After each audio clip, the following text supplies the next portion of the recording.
पवित्र बाइबल का वचन पढ़े और सुने जाने पर प्रभु यीशु मसीह आपको और आपके परिवार को आशीष दे। पवित्र बाइबल अय्यूब की पुस्तक का 1 अध्याय वचन 1 से 22 यह कहता है।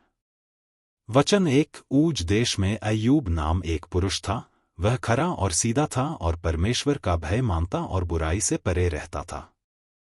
वचन 2। उसके 7 बेटे और 3 बेटियां उत्पन्न हुई। वचन 3। फिर उसके 7,000 भेड़-बकरियां, 3,000 ऊंट, 500 जोड़ी बैल और 500 गदहियां और बहुत ही दास-दासियां थीं, वरन उसके इतनी संपत्ति थी कि पूर्वियों में वह सबसे बड़ा था। वचन 4। उसके बेटे अपने अपने दिन पर एक दूसरे के घर में खाने पीने को जाया करते थे और अपनी तीनों बहनों को अपने संग खाने पीने के लिए बुलवा भेजते थे। वचन 5। और जब जब जेवनार के दिन पूरे हो जाते, तब तब अय्यूब उन्हें बुलवाकर पवित्र करता और बड़ी भोर उठकर उनकी गिनती के अनुसार होमबलि चढ़ाता था, क्योंकि अय्यूब सोचता था कि कदाचित मेरे लड़कों ने पाप करके परमेश्वर को छोड़ दिया हो। इसी रीति अय्यूब सदैव किया करता था। वचन 6।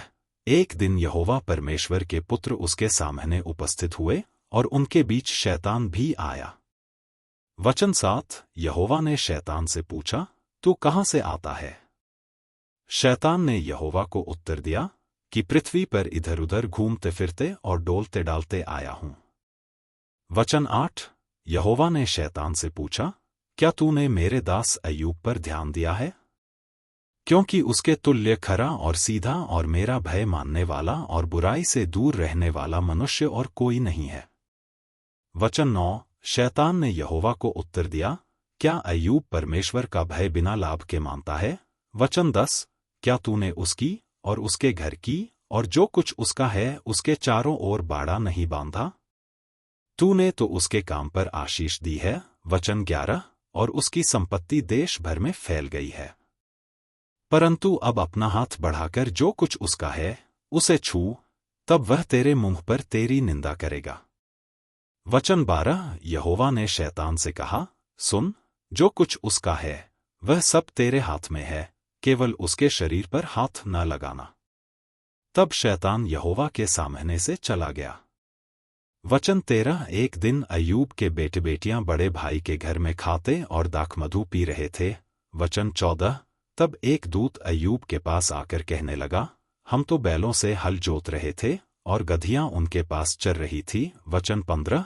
कि शबा के लोग धावा करके उनको ले गए और तलवार से तेरे सेवकों को मार डाला, और मैं ही अकेला बचकर तुझे समाचार देने को आया हूं।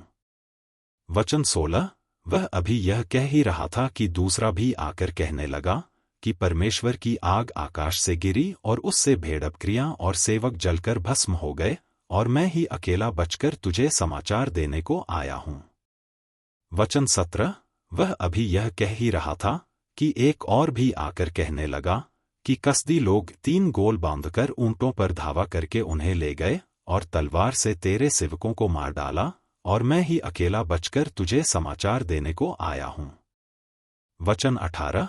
वह अभी यह कह ही रहा था कि एक और भी आकर कहने लगा, तेरे बेटे बेटियां बड़े भाई के घर में खाते और दाखमधु पीते थे। वचन 19। कि जंगल की ओर से बड़ी प्रचंड वायु चली और घर के चारों कोनों को ऐसा झोंका मारा कि वह जवानों पर गिर पड़ा और वे मर गए, और मैं ही अकेला बचकर तुझे समाचार देने को आया हूं। वचन 20। तब अय्यूब उठा और बागा फाड़ सिर मुंडाकर भूमि पर गिरा और दंडवत करके कहा। वचन 21। मैं अपनी मां के पेट से नंगा निकला और वही नंगा लौट जाऊंगा। यहोवा ने दिया और यहोवा ही ने लिया, यहोवा का नाम धन्य है। वचन 22। इन सब बातों में भी अय्यूब ने न तो पाप किया और न परमेश्वर पर मूर्खता से दोष लगाया। यदि आप विश्वास करते हैं तो यह वचन सभी विश्वासियों को भेजें और इस चैनल को प्रभु यीशु मसीह के नाम से सब्सक्राइब करें और आशीष प्राप्त करें। धन्यवाद।